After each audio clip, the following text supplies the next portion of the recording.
要不是你突然甩了我，我会这么难过吗？不会。我都不知道我难过的时候，我爸爸也跟着一起难过。你说你过不过分？过分。还说我迁怒，我有没有迁怒？有。没有。你说你是不是对不起我爸爸？是。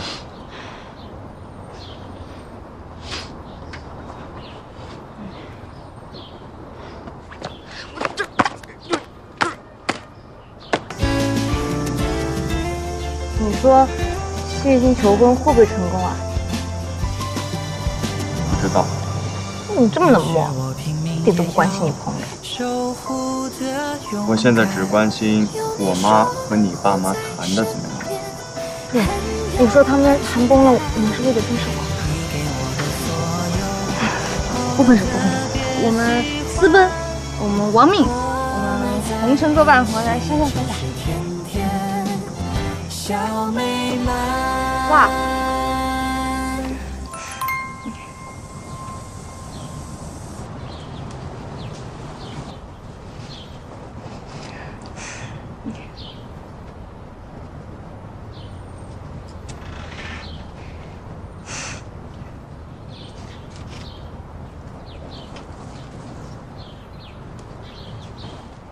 你们的事儿呢，刚刚君姐已经给我们详细的解释过了，啊，这个情况特殊，我们是可以理解的，可以接受啊。我能理解，但是我不接受。小周，快！叔叔阿姨，对不起，是我的错，请你们再给我一次机会。对，再给一个机会。好，是的。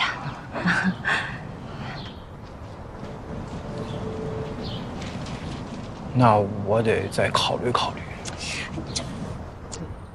哎呀，你考虑什么呀？再考虑都几点了，都要把人饿死了。走了，吃饭去了。啊，对，这顿饭啊，必须我来请。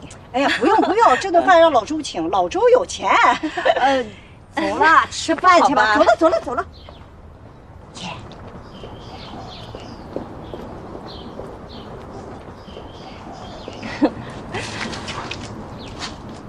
哎，君姐，不得不说，你刚才那招真是太神了。我们家镇国一下子就被你给镇住了。什么招啊？就是你常用的对付你爸那招啊。哦，眼泪公式。对呀。其实我当时说的时候吧，真的挺难过的，这不好意思让你们见笑了啊。有什么不好意思啊？这眼泪也不是什么见不得人的事儿。对，眼泪真的是个好东西。别光笑啊。你呢？这毕了业以后呢，回家住一段时间啊，哄哄你爸爸。哎，他还没消气儿。对，哄哄他。好，没问题。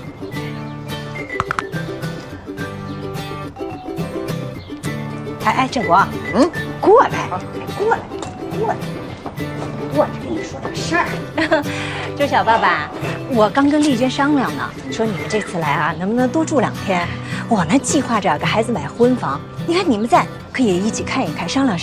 我对房子啊是一点都不懂。好，